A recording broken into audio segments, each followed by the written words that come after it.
Hey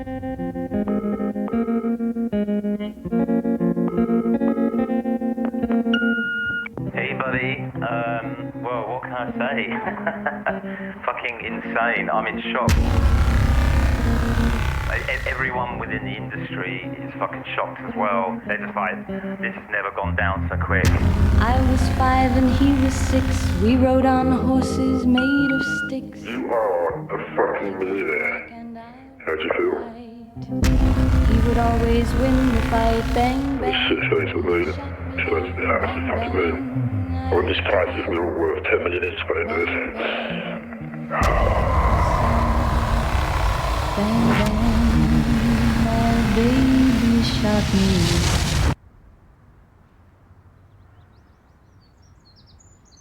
It's 8:30 in the morning. In West London, an art curator is waking up to discover he has become a millionaire overnight. Selling art that doesn't physically exist. This is a real piece of art. And now is your opportunity to own that.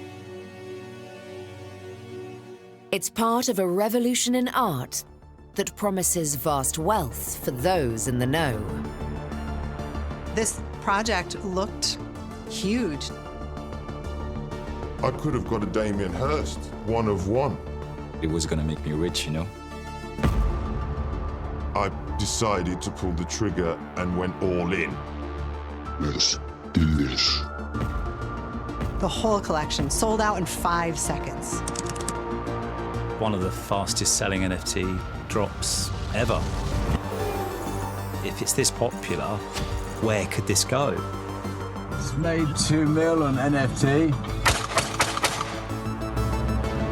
But is this fast money nothing more than fool's gold? People were busy pumping air into the balloon, and eventually the balloon was going to pop. Our story unfolds in a world where digital art meets cryptocurrency. What is going on, all my crypto friends? And not everything is as it seems. It's snake oil. There was no valuable thing to be able to sell. With characters who use monikers and masks as a means of expression, but also to hide.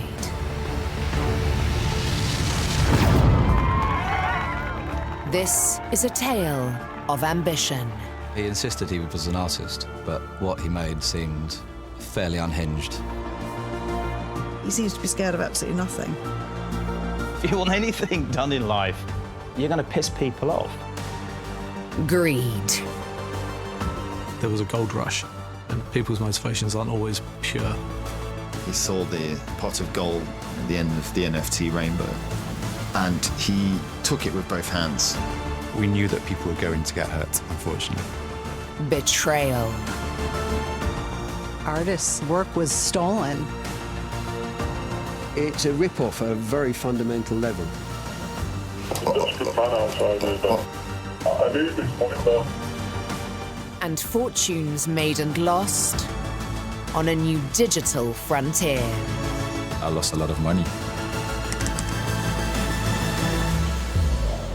I think he's fallen into some kind of digital abyss that he didn't really reckon with.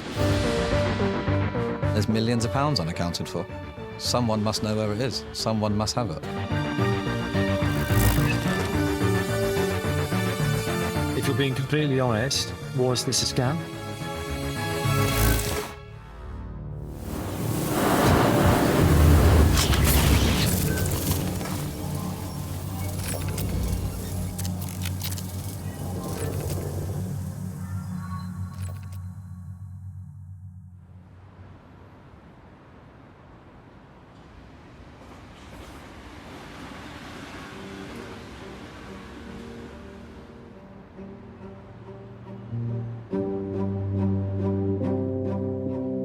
Our story begins not here in the art studios of London,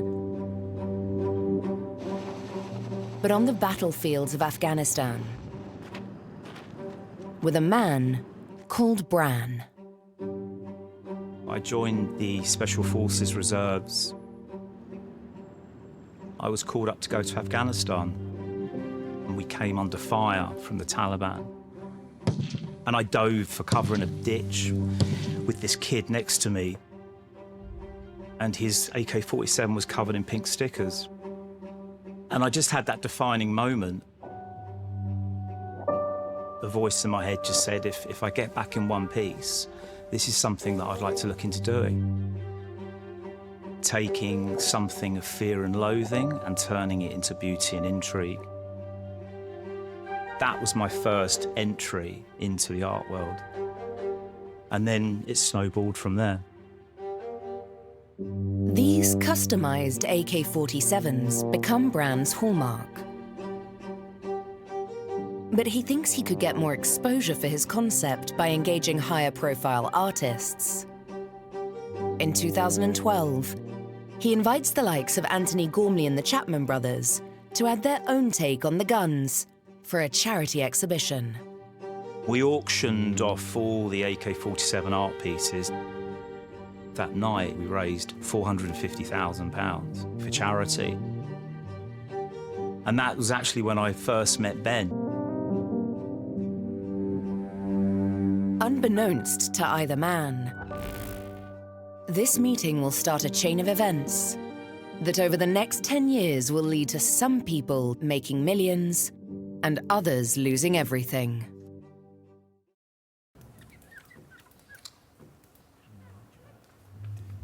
Ben, where'd you start?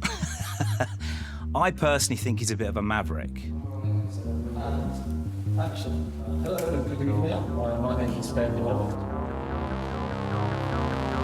Ben Moore is a curator who has been part of the London art scene since the mid-noughties.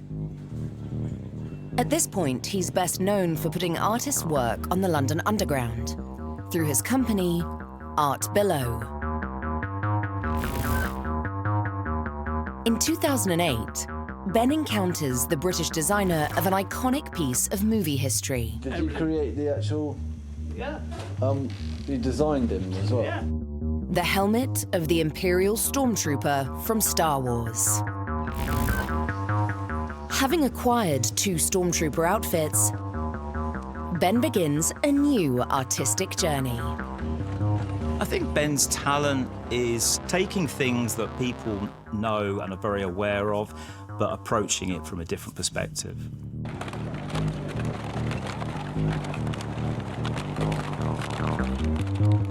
Ben stuck out because he was always doing something out of the ordinary. Stand further against the wall, Ben. He does divide opinion.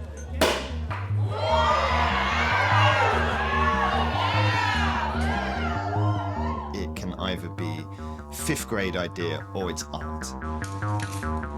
Nice. Oh. Hot pink. Yeah.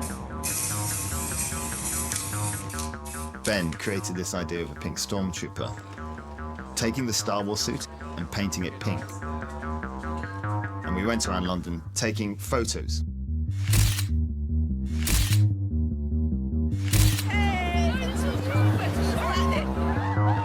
And that was his first experience with, you know, the idea of using these suits in the form of art. As well as a piece of performance art, the pink Stormtrooper becomes Ben's alter ego.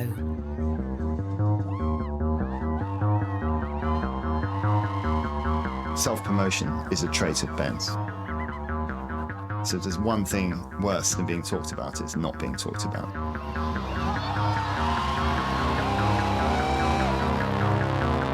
So good or bad, I think it led him into the things he ended up doing. All right, I'm doing this. My mate Bran likes to fuck around with AK-47s. I happen to be the proud owner of one. Also happen to be a pink Stormtrooper. This little motherfucker right here. Beyond the street stunts, there seems little mileage in the pink Stormtrooper. But Bran's AK-47 exhibition has given Ben an idea. In 2013, he decides to set up his own charity show. But in place of guns, he'll exhibit customized Stormtrooper helmets. he manages to secure the world-renowned Saatchi Gallery and will call the show Art Wars. Star Wars is something that is very mainstream, you know, appeals to all ages. And the helmet, the object of the helmet is one of the most iconic, is the most iconic object in film history. Ben emailed me to say he was organising an exhibition of Stormtrooper helmets for charity. I remember thinking he was a bit of a live wire, but it's the art world, it attracts live wires. He said he'd give us the physical helmet to do whatever we fancied with it. And then he listed off some of the artists he had involved already. They're all household names.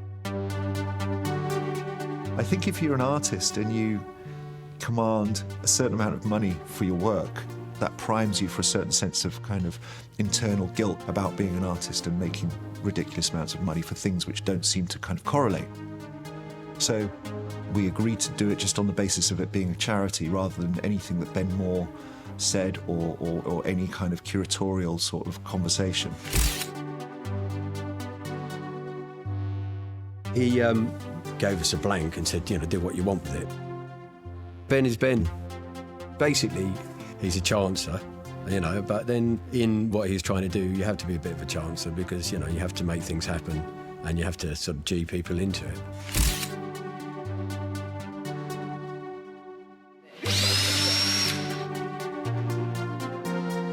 His show's charitable status helps Ben land some big-name artists. Even Damien Hirst is on board, supplying a helmet decorated with his trademark spot painting. Ben seemed to, from the get-go, seemed to have the right connections. Damien Hirst, Jake and Dino Chapman, etc., involved. You're like, wow, this is fantastic. What a great lineup. I feel honoured to be part of that lineup. Ben seemed like someone that was honest and in it for the right reasons. He did a couple more shows in London. I think he did an exhibition in America, and he pulled in some big artists again. We are live in Miami. The pink Stormtrooper is going to show us around Art Wars. Ben Moore, I mean, I've kind of met his type before. Kind of posh boy chancer. Would you like an ecstasy? The pink Stormtrooper has everything. But we all contribute to good causes, and if it's engaging, you've got an idea for it, then you'll do it. I made a piece covered in ecstasy pills. The piece sold for $5,000 to somebody in Bel Air. I was very happy for Ben. It got a great response. I remember Ben was interested in the fact that I could photograph the finished art pieces as well, to then make some prints from them, and then possibly to sell the prints at a further date. But I was always pushing him, saying, look, you know, this could be something huge. Over the next few years, Ben continues to run Art Wars shows. But eventually, the money they make and his interest in curating them wanes.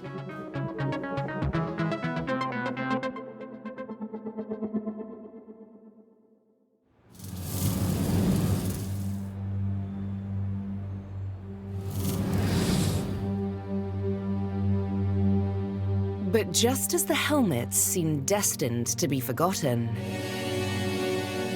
a new force awakens. A revolution in art is underway, one that exists entirely in the digital realm. Encrypted digital art is today's investment craze. NFTs might be tomorrow's burst bubble, or the beginning of a new story in the history of art.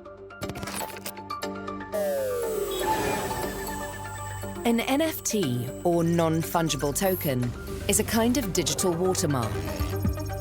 An identifier that can be attached to a work of art online to make it unique. Now it can be bought or sold like a work in the physical world. It's an innovation that finds its moment in the COVID pandemic. With the world locked down, everyone and everything is forced online. The conditions are perfect for an explosion in this new digital art form. A new craze that is redefining what it means to be a collector. A digital artwork by a relatively unknown American artist known as Beeple has sold at Christie's for nearly $70 million. That's £50 million and become the first ever sale by a major auction house of a work that doesn't physically exist.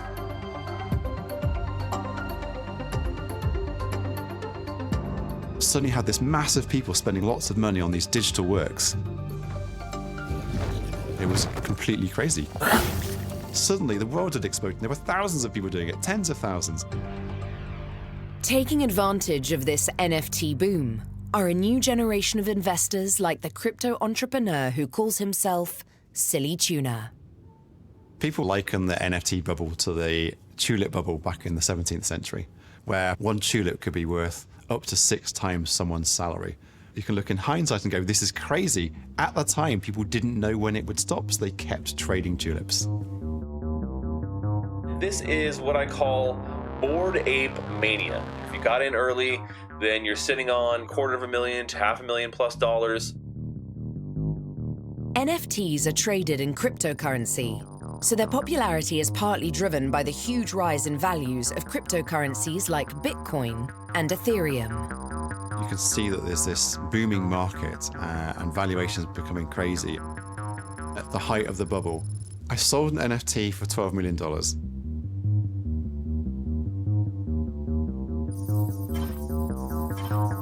2021 was a massive year for NFTs. $13 billion was traded in NFTs in that year. Some estimates valued the whole market at $40 billion. It was huge. Everybody was trying to work out whether they could make one and make some money on it. Now, artists are discovering that digital creations can be worth millions. People like me who've been in the market for a long time, we could see that there was a gold rush going on. And that gold rush was not healthy in a lot of cases. People were going to get hurt, unfortunately.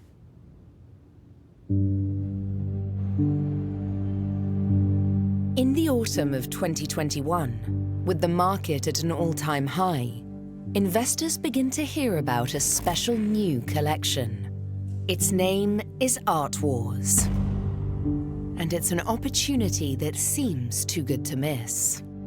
I just want to say that I really appreciate the warmth and positivity that I've felt from the community over the last few weeks. It's my first time in this space.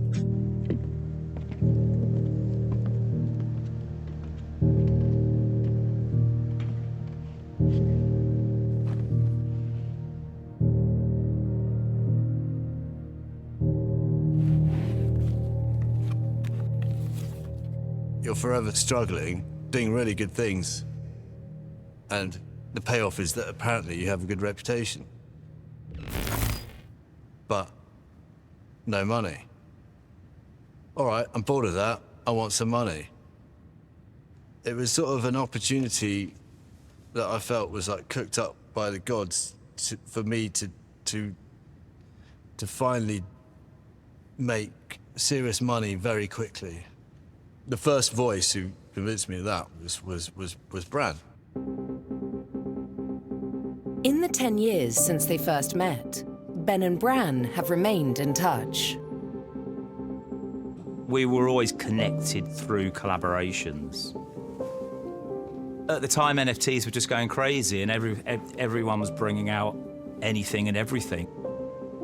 I instinctively thought of Ben because of Given Art Wars, Star Wars and NFTs. A marriage made in heaven.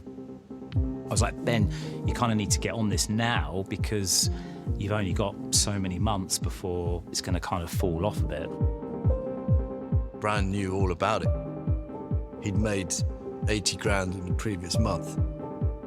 And then I thought, okay, well, Let's just go along with whatever his plan is, you know. Because, I mean, 80 grand sounded fine to me. I supplied Ben with the photography that I had from the original Art Wars.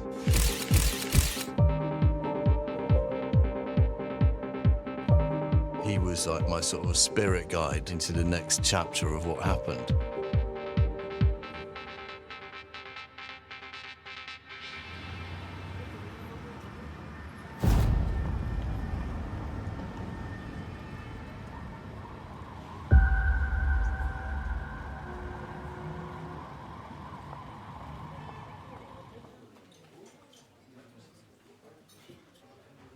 I've heard about Art Wars around October 2021. There was a blog about it mentioning the fact that Star Wars was officially going to start an NFT, which was massive.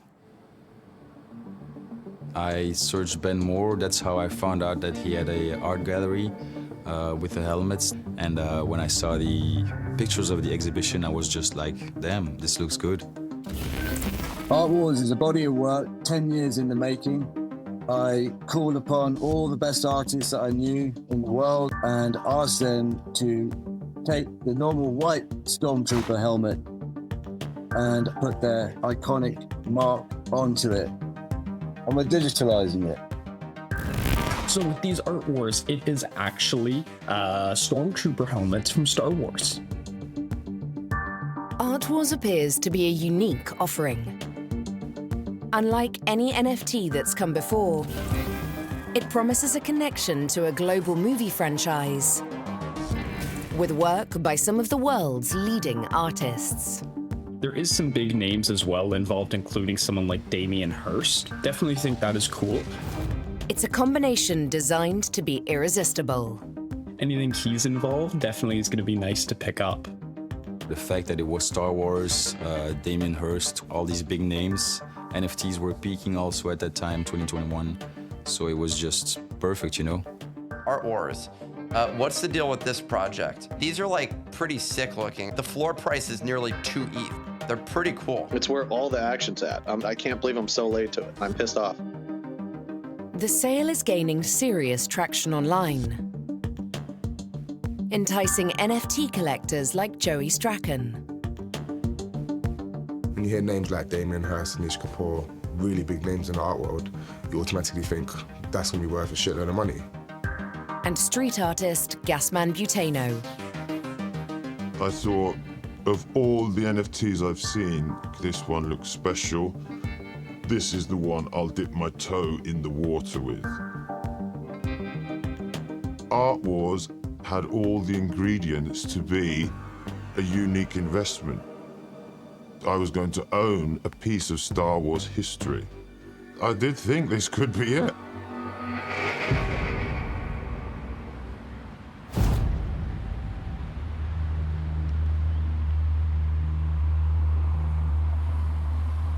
I am an ultra-contemporary artist. Embracing NFTs was a business decision for me. You know, the boom that we were in, this is a really attractive environment, but it's also a frenzied environment. It's a jump on the bandwagon really fast environment. The Art Wars NFT sale aspires to feature many more helmets than were part of the original exhibition. And that's where digital artists like Amy Carl come in. This project looked huge. I saw a number of artists who I recognized, too, some big name artists. The curator was Ben Moore. I see that he was associated with a blue chip gallery, which was Saatchi. I didn't know him, but I didn't have any reason not to trust him. Along with the other new artists, Amy will be creating computer-generated helmets from scratch. I was invited to make 2 digital artworks. One piece they would sell to a collector, and the other piece I could choose to keep or sell or do what I want with. It looked like it was going to make a lot of money and be very successful. You know, as long as it was all done properly.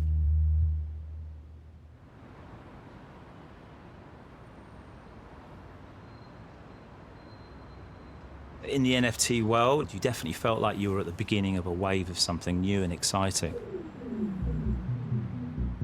It was like dark magic. By the autumn of 2021, there are some emerging masters in this dark magic. Mysterious Svengali-like figures who run NFT sales behind the scenes. For a price. All businessmen are shrewd. As an artist, you have to be aware of that they're going to try and manipulate you to make money. I mean, that's what galleries do, isn't it? But are they going to open a door to another world that I don't know about? There are two NFT gurus that Bran's already worked with that are on the lookout for new opportunities. I had introduced Ben to these guys.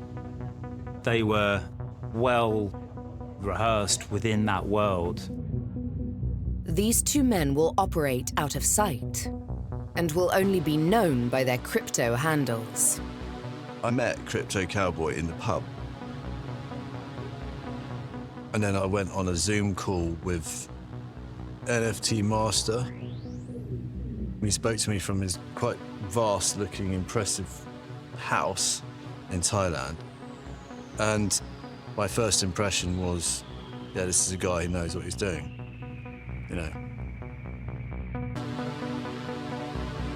If Ben's got something in his head, it's very difficult to get it out.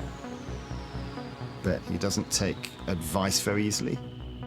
I think he had a few shadows that formed around him. He found some people in certain circles that I wouldn't have liked to see him in. He saw the pot of gold that was sitting there ready at the end of the NFT rainbow, and he took it with both hands.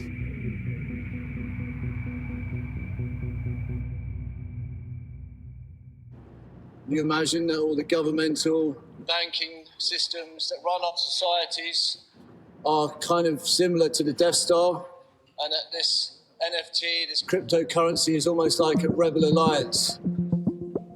With the Art Wars NFT, there are links to Star Wars, links to the rebellion, and so that might appeal to those types of people who are quite anarchical. The Stormtroopers of the Art Wars collection are the ones who managed to escape from the Death Star and liberate themselves. The art world is quite an elite, gated community. This was a way of revolutionizing that. It's new technology and it's disruptive technology. So in many ways it can liberate people. It's a bit like the Wild West, but there is a lot of money to be made.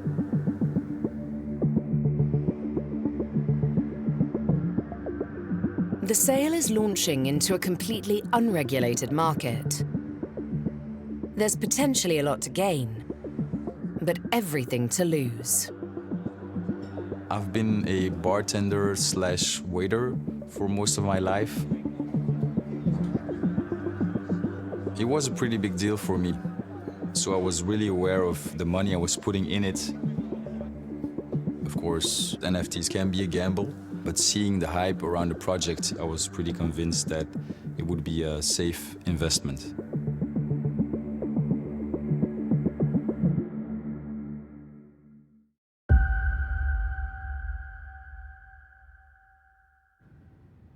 What I didn't like about it all was the element of how urgent it was, of how quickly it needed to be done.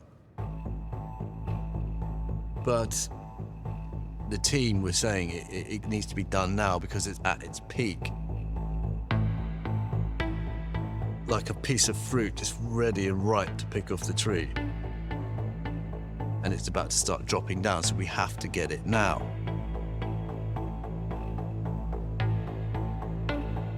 Usually, when I'm invited to projects, there's a huge lead time. But in this case, I was invited like a few weeks before the drop. So everything had to happen really fast. I had to just kind of keep moving forward, making the artwork to make sure it was ready to mint. and the other artists did too. The sale promises high-quality, individually created works. But even with the addition of Amy and other new artists, the project is well short of the NFTs it needs. The way that this NFT made money was due to volume. So if you were just selling 50 NFTs, it would make like 100 grand or something. But if you're selling 1,000 of them, then you're making proper money. With only 2 weeks to go, the team are over 1,000 helmets short. They'll need to do whatever it takes to get them created in time.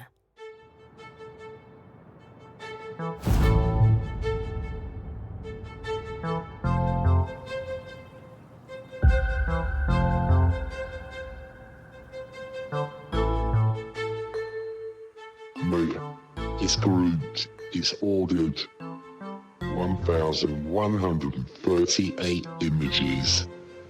Let's do this. Building up to the launch, Crypto Cowboy was in Bosnia, working with Chew Snacker,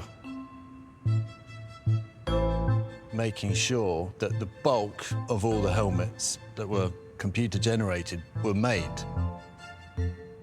I'm not sure if he's actually an artist, more of a graphic designer.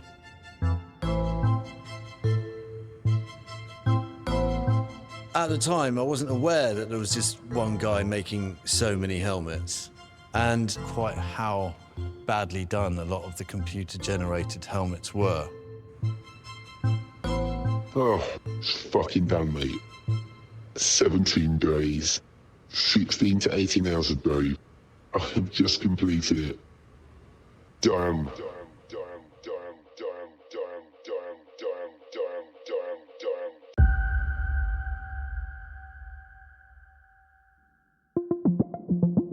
So the way the drop was organized, it was going to be a lottery. You couldn't rush to buy the Damien Hirst or Anish Kapoor or something. So people had to pay quite a bit of money to purchase these artworks before they even know what they are. Each helmet in this lucky dip is on sale for the same price, roughly £2,000, payable in the cryptocurrency Ethereum or ETH. You don't know what you're going to get. So that can be another big part of the drive to get buyers interested and to get more money. There were some fantastic artists on those helmets. So the chance of getting one of those was brilliant. I mean, I could have got a Damien Hirst, one of one.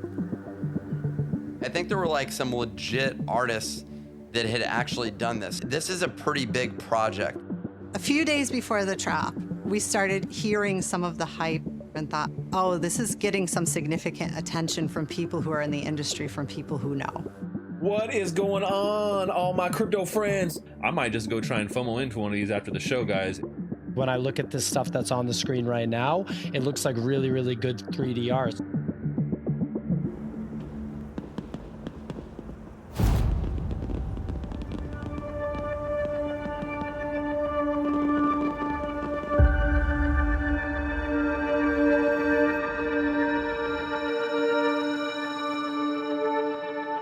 As the hours and minutes tick away, the potential investors take to the online chat room, Discord, where NFT communities are hosted.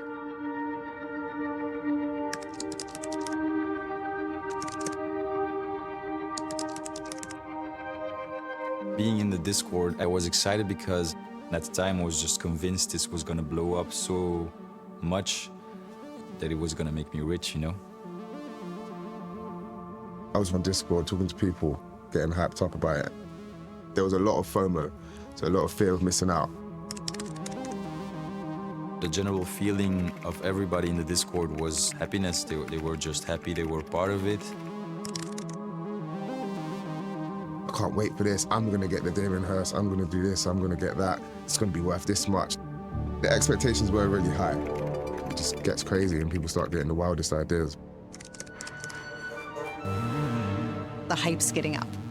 It's a lot of enthusiasm, a lot of like, what am I gonna get? What's gonna be revealed? This feeling of like Vegas excitement, casino. That is part of the experience, the build-up. It is a rush.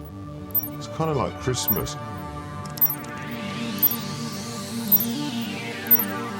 I've set an alarm to be sure to not miss it.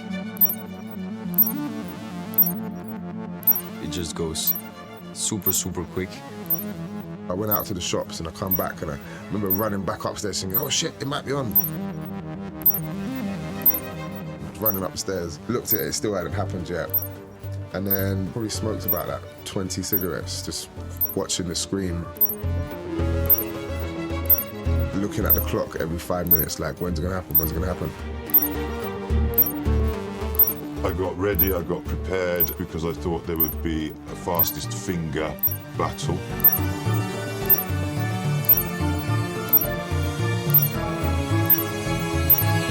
And then it was open to the public.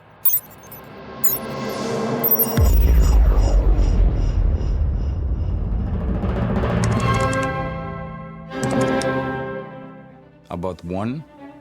I was just so ecstatic, so happy because everything clicked. I was watching the clock. I waited for the minutes to come down. And then suddenly it all deflated as I realized they'd all been sold. Pressed the button, didn't work. Because there's so many people out there trying to get it at the same time. I missed it. I didn't even get any. The whole collection sold out in 5 seconds.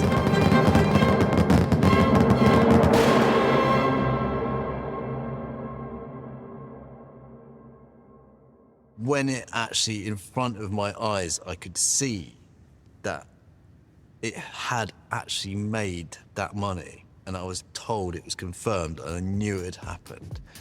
I just fucking went mad. For granted. I mean, to go from running on empty to suddenly being into the realm of $1 million, I was just elated.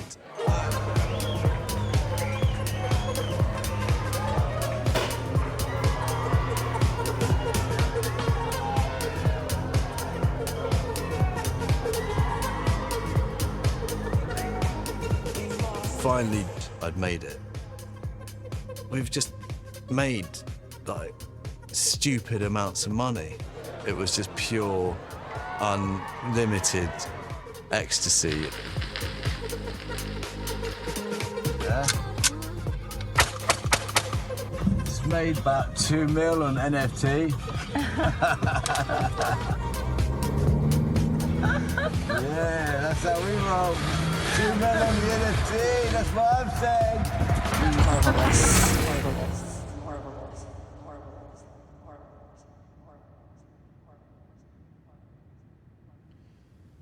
Were you concerned at all about repercussions at this point?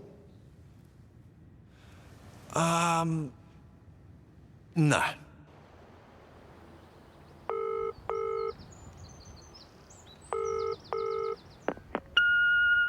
You are a fucking millionaire. How'd you feel? Hey, buddy. Well, what can I say? Fucking insane. I'm in shock. Everyone within the industry is fucking shocked as well. They're just like, this has never gone down so quick. This shit goes to $1 million. If I started to the house, it's $5 million. I wouldn't be surprised if we were worth 10 million by the end of this.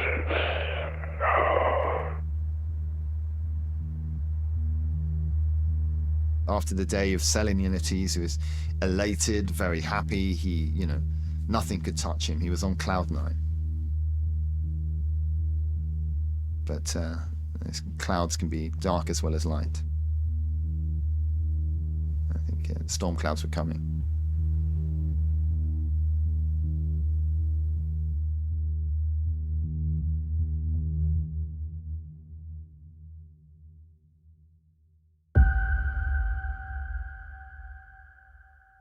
So now if you look at OpenSea, they've already been selling for a pretty good, the floor price is already at 3.6. When I last looked, it was 2. I probably should have bought one when it was at 2.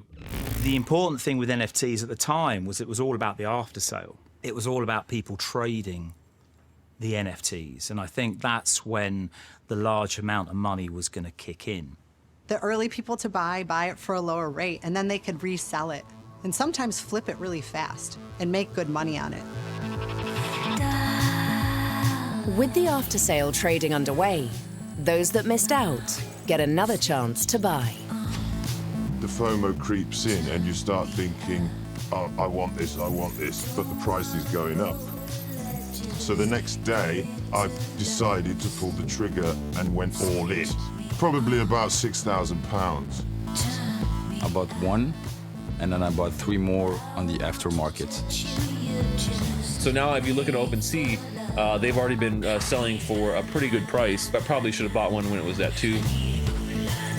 In that moment, I was feeling like, look at how much money it's making. I get what the hype around NFTs was. That's when I really just felt it. The price was jumping all over the place. So I was thinking, wow, you know, if it's this popular, where could this go?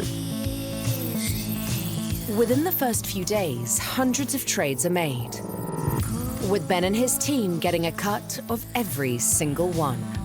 Yeah, mate, yeah, they like hotcakes. They like fucking hotcakes. The cheapest one up for sale at the moment is fucking $25,000.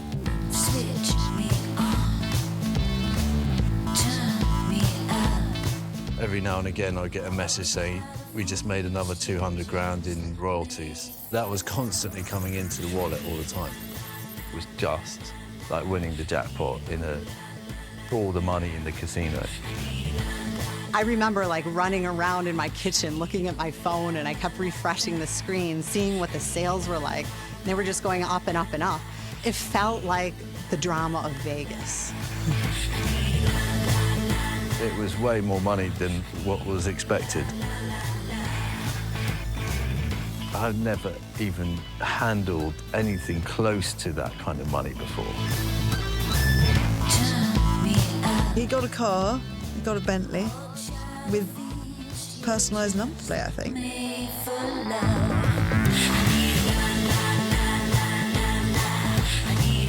It wasn't all fast cars. Ben also made a donation of £30,000 to charity. So we'd had our honeymoon period, and I thought there's probably trouble coming, but we've probably got a few days before it all kicks off.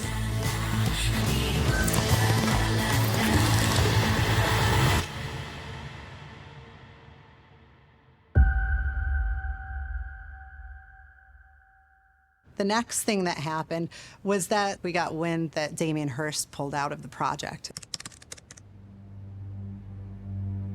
Hirst is one of the biggest artists in the whole world. So to have his name associated with this project added a lot of value. From the start, I said to the Crypto Brothers, please, please don't feature Damien Hirst's helmet. Damien Hirst is known in the art world to have the most aggressive lawyers behind him. I think that was the first sign I saw of trouble brewing.